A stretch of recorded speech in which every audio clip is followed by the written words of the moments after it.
Hi class, today I'm going to talk about structural family therapy.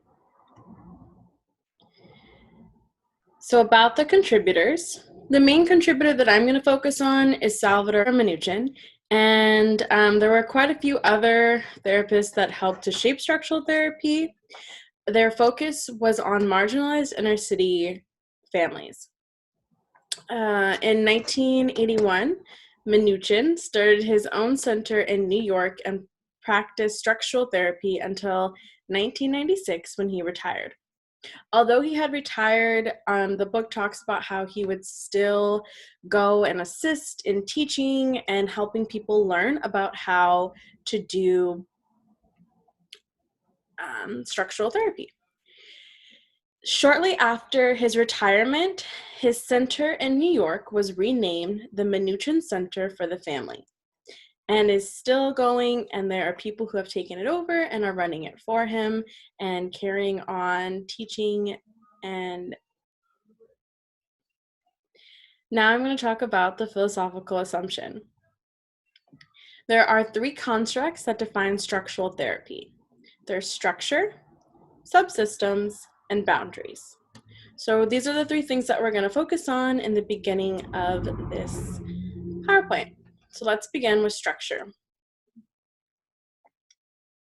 Structure is the way the family is organized into subsystems, whose interactions are determined by interpersonal boundaries. Therapists look past the family interactions to the organizational framework. What happens in one part of the family will affect the whole of the family system.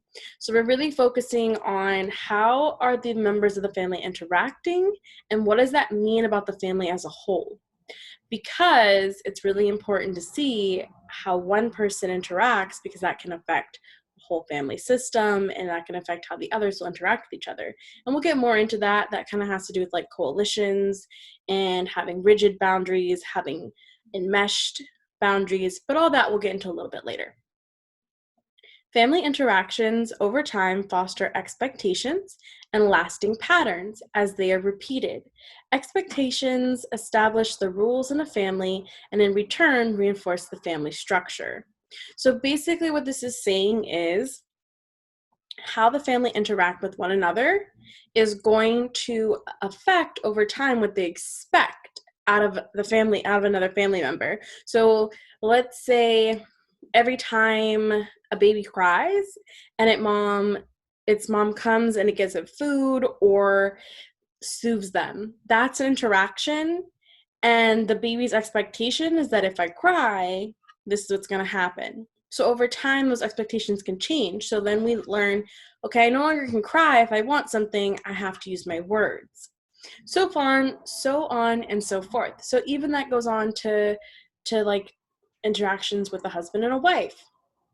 If a husband takes out the trash and then his wife decides to cook his favorite dessert that night or be a little extra in dinner, then he might start making these correlations that if I do this, this is what I'm going to be expecting. So the interactions that we have over time will foster expectations. So now let's talk about subsystems. Subsystems are how families are differentiated, and they are based on generation, gender, and function. There are several types of subsystems, and we're going to get into them. There's about 6 that I will mention.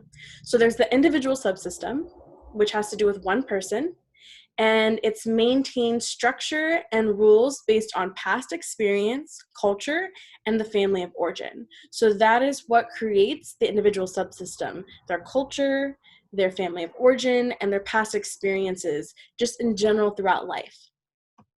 Then we move on to the spousal. Now, the spousal is when you take two individuals who have different backgrounds or different past experiences or family of origin, and you put them together. So when two individuals come together to form a family. And within this, you have to be learning and creating and growing together in order to make this spousal subsystem. It's an ever-evolving learning experience, honestly, and just readapting to how one part of an individual and another part individual are always changing and understanding how their new cultural, their new experiences, and the new family of origin, the one that you've created, is affecting how you interact. So from spousal, we go to parental, which is when the spousal subsystem adds on a child or children. So subsystems continued. Here are a few more types of subsystems. So then we have siblings. So after the parental subsystem comes siblings. Once those parents have children, now the children themselves have their own subsystem where those children will interact with each other, creating a subsystem. From then we have intergenerational, and with this one I like to think about like cousins interacting with cousins, grandparents interacting with grandchildren, aunts with nephews and nieces, different things like that. So the intergenerational subsystem are individuals from different generations within the family bond to form subsystems according to gender, interests, hobbies, and etc. Now we're going to talk about the problem subsystem or covert coalitions. This one is not necessarily a good subsystem. We don't want to have coalitions. So 2 or more family members join and form a coalition against 1 or more family members. So you might have the mom and the daughter form a coalition against the dad, or you might have the siblings form a coalition against the parents. It can be many different coalitions that can happen within the family, but we don't want those because that's when we start to have cut off, or that's when people start to get pushed further away. And we don't want that. We want them to be connected. So now we're going to talk about boundaries. Boundaries define subsystems and are invisible barriers that regulate contact with others. They describe levels of communication, independence, interdependence in the family subsystems. So there are 3 different types of boundaries that we're going to talk about. There's rigid, there's clear, and there's diffused. And those break down into a little bit more, and as we go, we'll talk about that more. So let's start off with rigid. Rigid boundaries are restrictive and permit little contact with outside subsystems. They lack communication and are overly structured. So that's when you kind of have like a very authoritative parent, very dictatorship. You do as I say, when I say, and how I say, and there's not much leniency for the child to experience themselves. Who are they? You know, they might not be able to dress a certain way. They might not be able to get piercings. They might not be able to cut their hair a certain way because that's very rigid and you have to do it this way. This is the way that we're going to do it. And it's not necessarily a great boundaries to have. It can cause a lot of conflict and problems, and sometimes even cause children as they grow up to want to cut off from the family or just separate, and because they couldn't really be themselves or connect with that parent or those parents or family members that were rigid. So now we're going to talk about disengagement. So disengagement is a result of rigid boundaries. And there are 2 types of disengagement. There's disengagement subsystems, where family members are independent and isolated. This is kind of okay because it fosters autonomy. So disengagement subsystems, I kind of think of, like, let's say we had 2 siblings who might be a disengaged subsystem from the family unit as a whole. So they're really connected and they tend to connect more, but they tend to disengage from their parents. Or even a better one, let's say we have 3 siblings, one is 30 and the other 2 are 16 and 18. Now the 16 and the 18-year-old will bond a disengagement subsystem that might be disengaged from the 30-year-old because there is more of a connection between these 2. Now the one that's 30 is going to potentially gain all this independence and autonomy from being, older and separated. And then again, that also kind of falls back into the line of what we talked about before about those generational subsystems.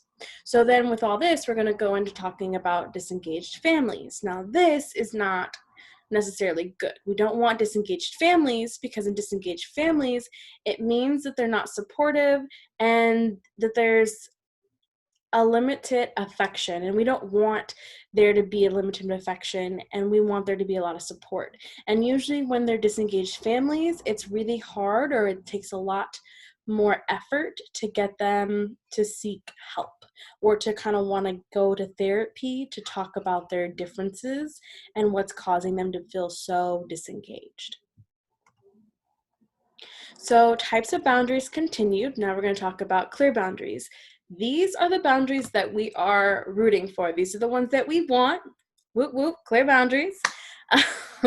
So for these, this is when families have even distribution of power and are close emotional contact.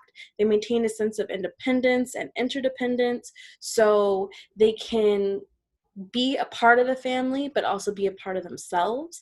They can come together and still have an identity, and that's what we want. We want people to be able to come together but still have their own identity, and know that within this big family that they have, or within their family unit, they don't have to lose themselves in order to fit the family unit, which tends to happen in the other boundaries. So further, in clear boundaries, parents are involved in children's lives, but are excluded from their spousal subsystems. Parents play a leadership role when it comes to their children. So when we're talking about parents being involved in children's lives, but exclude from their spousal subsystem, now we're thinking more so older, they're out of the house and they're getting married, or they are married. And we don't have these parents who necessarily come over just unexpected, or come over whenever they want, or all day, any time of the day they're coming over, or calling nonstop.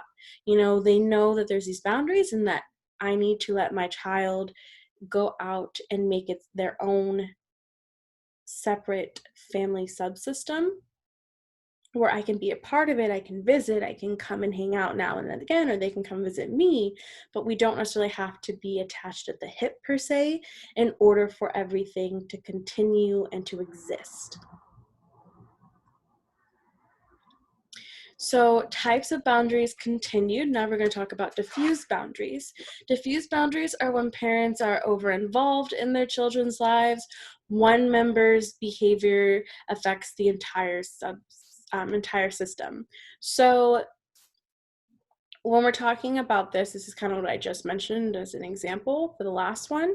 So we really don't want to have that over-involvement where they're always calling, they're always trying to come over, or, they're always wanting you to come over, and different things like that. And then when I'm saying like one member's behavior affects the entire subsystem, so if one person is deciding to try to have a coalition with another one, then that's going to affect everybody else that's not a part of that coalition.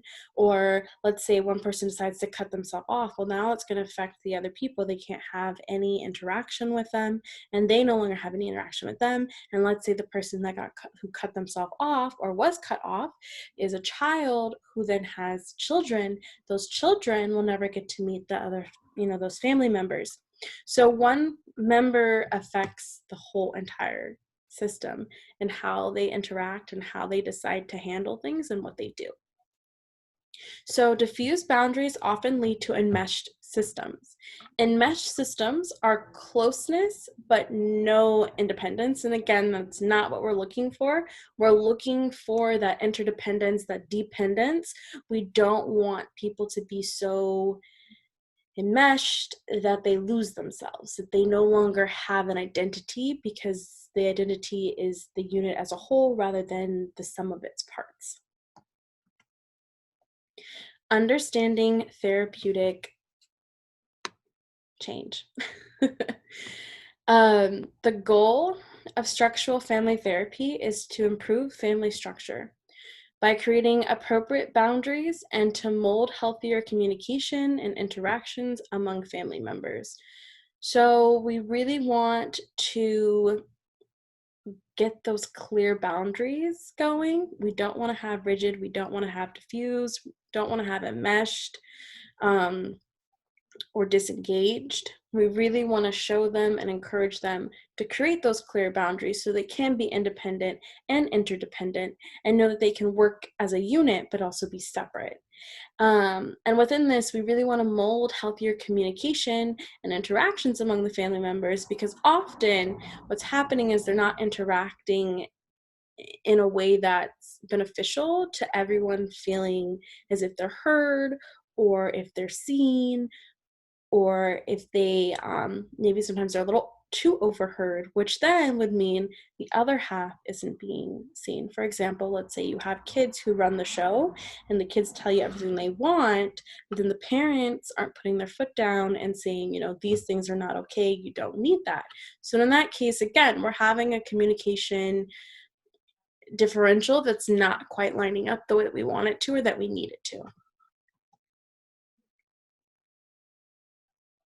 So understanding therapeutic change continued, we're going to talk about first order and second order change. So in first order change, this change occurs on the surface level. So in structural family therapy, for example, a therapist would suggest that the parents of a couple struggling with communication come to a session with their parent, which in this case would be the mom. The therapist recognized that the wife's mom kept butting in when the therapist would talk to her daughter. The therapist would block the mother, saying, "Let's listen to what your daughter has to say first, then I will come back to you."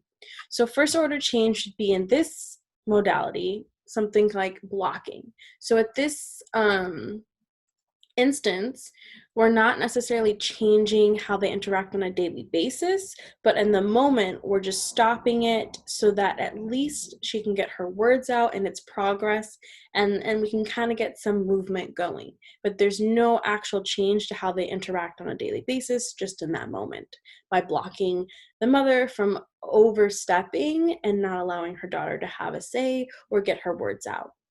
On the other hand, second order change is made at a structural level. For example, with the same couple, the therapist would have them practice challenging family assumptions. The therapist would say to the wife's mom, "Does your daughter need your permission to be a wife?" Now, I proceed this with going further and saying then to say every morning at 5 a.m., "I want you to tell your daughter she has the right to be a wife." And we will discuss this process in our next session. So by kind of tasking them with this homework of going and doing this every morning at 5 a.m., hopefully it will exhaust the want to do this, because they're going to realize, wow, this is kind of intrusive. Now, let's say the mom wakes up at 5 a.m. every day anyway, so getting up at 5 a.m. to call her daughter isn't necessarily going to bother the mom so much, but it might start to bother the daughter. She might just realize that potentially could be good too, because then the daughter might be able to speak up more and say, "Hey, like when you do this, this is what it makes me feel like." But I would even maybe further to say, try having the mom wake up at 1 a.m. because I really want the mom to kind of understand. I want it to be a task for the mom to kind of be like, wow, I'm doing this a lot. Or do I really want to get up at 1 a.m. to make this call? Is it that important? Because we really want the mom to understand, like, you're a little enmeshed. You're kind of like needing this interaction, but why are you needing this interaction this much? We want her to learn to have some independence, to separate herself from the whole of her and her daughter. So the role of the therapist is to focus on family strengths, never seeing families as dysfunctional. So when we go in, even though we might kind of be like, okay, we're going to map things out, we're going to see what the situation is, we don't look at it through, they have problems, there's something wrong, what are we going to fix? More, we find latent adaptive patterns already existing in the family and their repertoires, and then through mapping the family structure, we use that to resolve symptoms and relational problems. So, and then even after that, we're going to assess, after the assessing, the therapist is going to aim to restructure the family subsystem. So that's kind of the main goal, is to restructure the family subsystem, which we'll talk about a little bit more. But it's really, you want to look and you want to find these patterns of adaptability, really is what you're looking for. Like, how are they already adapting? And really emphasizing that, and then encouraging more of that. And then further, the therapist assumes a leadership position and intervenes with the family actively during sessions to help change how members interact. So that would be like the blocking, like I mentioned before in my example. So you can verbally block, you can physically block, you can also by like physically repositioning them. So let's say the mom and the daughter were sitting next to each other, and you're noticing that when they're sitting next to each other, the mom just keeps cutting off the daughter, or vice versa. Let's say the daughter keeps cutting off the mom. So what we're going to do is we tried verbal blocking a couple times, it's just not working. So what we're going to do is we're going to physically move them over next to us. And kind of, so when they do go to speak up, it might be a little bit easier to kind of be like, oh, let's wait, and just kind of put the focus back on the person at hand that should be talking, whether that be the mom or the daughter or the husband or whomever in the session that needs to have the talking stick, shall I say. The theory conceptualization. So we're going to talk about the healthy family and the unhealthy family. So in structural family therapy, a healthy family is a family that has clear boundaries and the structure is balanced, which we've talked a lot about. Now, an unhealthy family is one that has a structural dilemma that prevents the family from functioning sufficiently. Often there is rigid or diffused boundaries. So again, we were talking a lot about this earlier. We really don't want them to feel like they need the other person constantly in order to be whole, which tends to happen kind of in enmeshment or just this like fusion of I need this right here, rather than I can be me and you can be you and I can enjoy your company, but I don't need you in order to enjoy my own company. That type of elaboration is what we really want them thinking about, or that type of understanding is more so what I mean to say. So key interventions and techniques.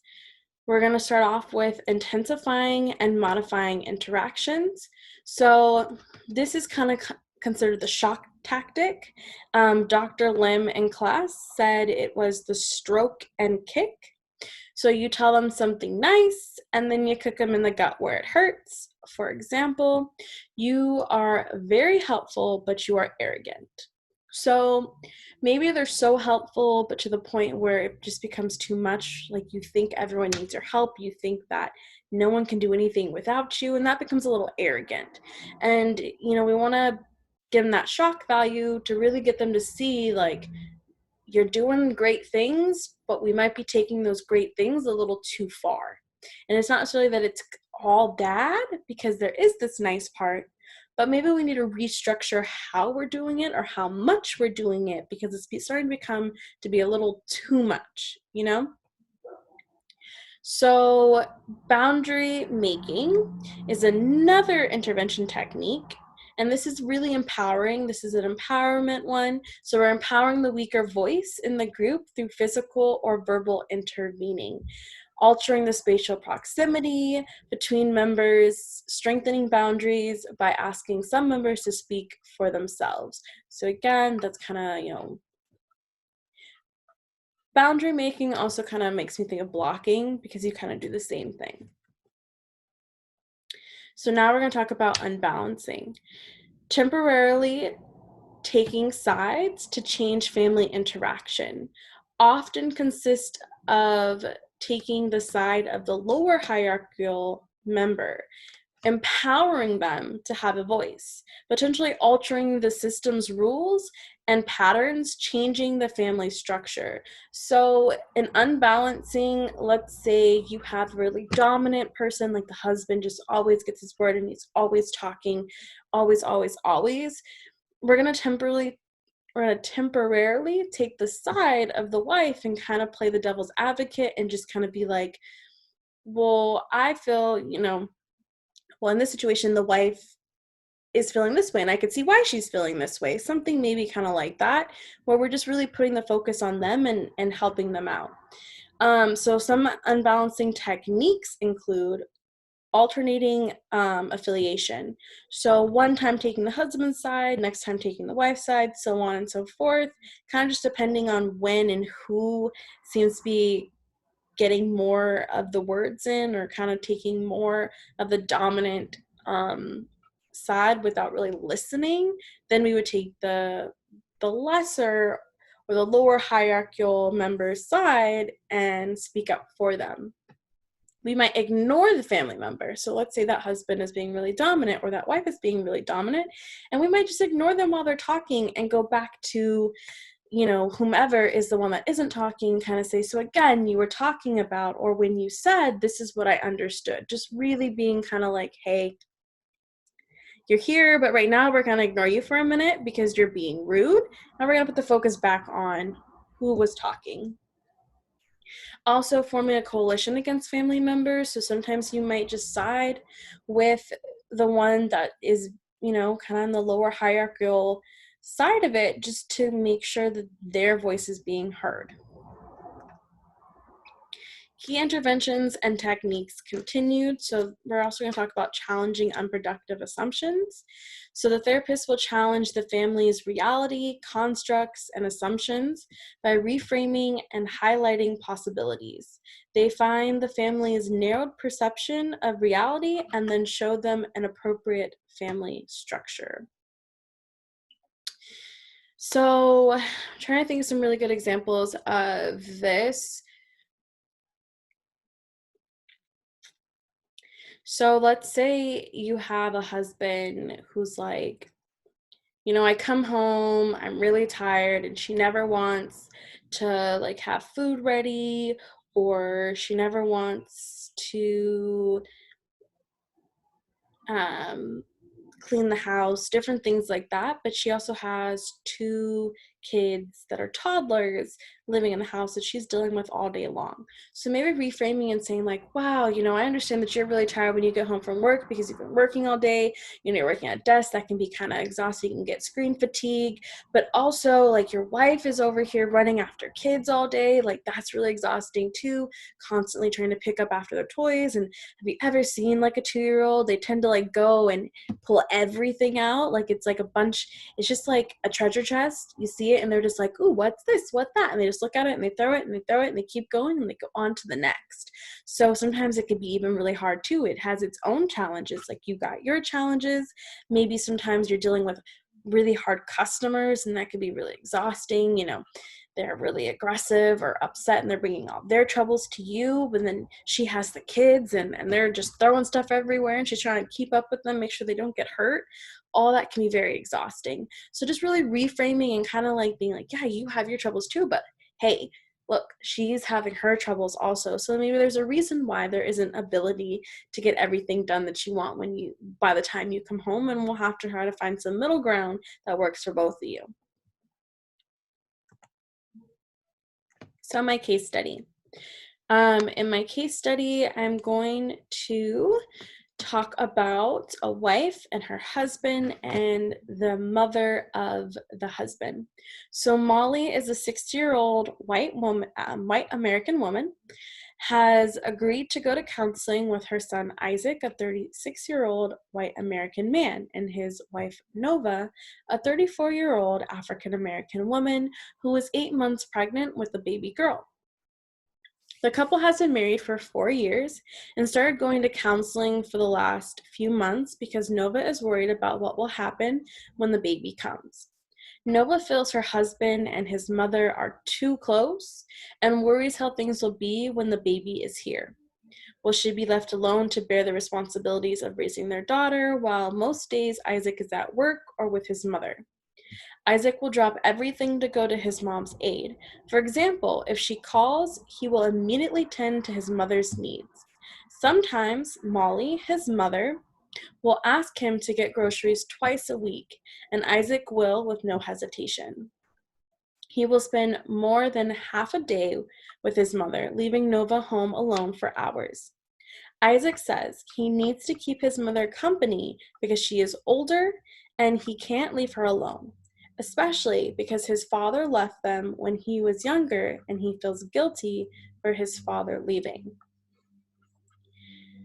So now we're going to talk about this case study. So a brief history. Nova is 34, an African-American woman, and Isaac is 36, a white man. They have been married for 4 years and started going to counseling for the last few months. Nova is 8 weeks pregnant and concerned that Isaac's overinvolvement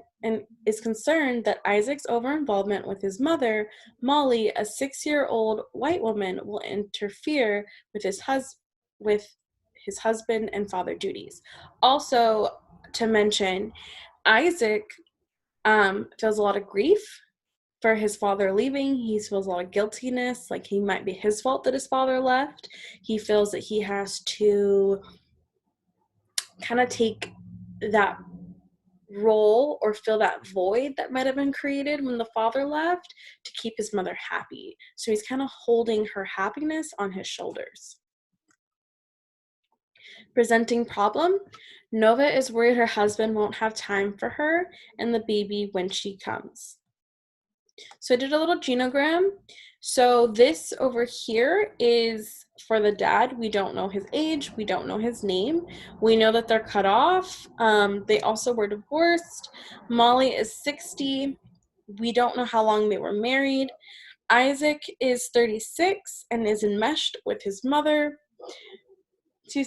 Nova is 34 and there is a conflict between them. And then they've been married for 4 years. This represents Nova being pregnant, and she's about 29 weeks within that 8-month pregnancy. So, assessment. Isaac and Molly, his mother, have an enmeshed relationship. He feels a lot of grief. He feels like he owes her something. He feels like it's his responsibility to uphold her happiness. There are a lack of boundaries and a coalition between Isaac and his mother, Molly, because of these feelings that he has of grief and guilt. There is a cutoff between Isaac's mom and his father, furthering their enmeshment. Nova feels conflict with her husband because of the distance in his relationship with his mom. And Nova feels conflict with her husband because of the distance his relationship with his mom is creating between the two of them. Basically, because him and his mom are so close, it's kind of pushing, Nova and Isaac further and further away. So the therapist's goals: create boundaries amongst the family members, especially among Molly and her son Isaac, and hopes to strengthen the bond with his wife Nova. Therapeutic interventions. So this is using the middle phase. We're going to open Molly's, the mother's, understanding of her presence within her son's marriage by using intensifying interactions. So we're going to tell her, you are loving, but you're overbearing. And we want, it's the, it was right there.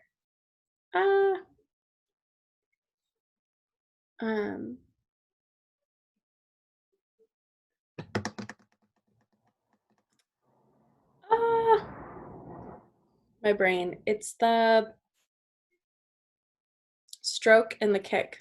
I always forget the stroke part. So it's the stroke and the kick. So you're going to tell her that she's loving because she clearly loves her son, but she's kind of a little overbearing because she's calling him constantly. She's asking him to go to the grocery store multiple times when he already bought her groceries, just to kind of, get that attention, have him come over, spend the day with her and talk and different things like that. A little manipulative too. Also, maybe tell Isaac, you're loving, but you're weak. Now, weak is really strong, but that's the kick, right? So we're going to stroke because he is really loving. He really loves his mom. He really cares.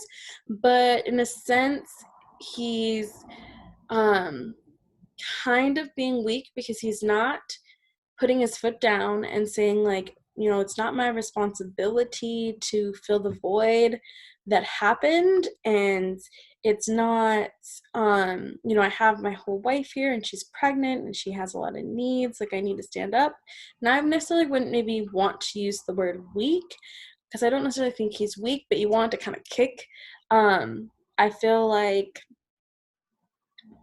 he's just too to say too loving, but not too loving. I just feel like he's too,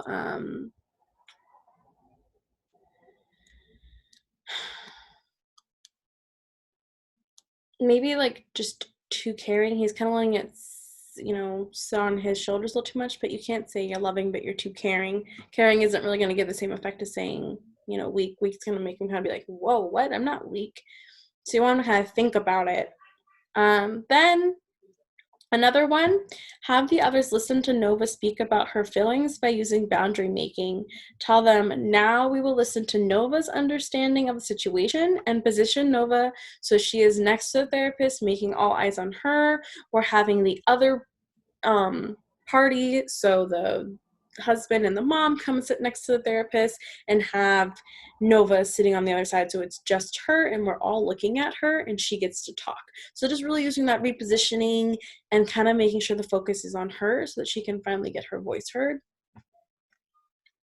So the middle phase continued with interventions. We would do the further boundary making by using unbalancing and take Nova's side to aid in changing her interactions with her husband and his mom. We were kind of saying, Nova really feels like she's being overseen, that she's being, that she's not being heard. She kind of feels like all your attention's going to your mom, and she's just really worried, like, once the baby comes here, that's going to be a lot of nights of no sleeping and having to get up all hours to feed the baby and having to just do it by herself. And she kind of feels like you're not going to be there for her when this happens, and that's really scary for her. Or we can form a coalition with Nova against her husband and mother-in-law to increase the hierarchical status in the family. And I feel like those are pretty similar. I feel like a lot of the interventions kind of mimic each other. They're very close in proximity. So you can almost, just imagine doing something very similar that you would do for the boundary making of using unbalancing. And these are my references. I use Gerhardt and Nicholas. I hope you guys enjoyed, and I appreciate you watching. If you have any questions, please don't hesitate. I will answer them in Canvas. Hope you guys have a great day, and I miss all of you and hope to see you guys soon. Bye.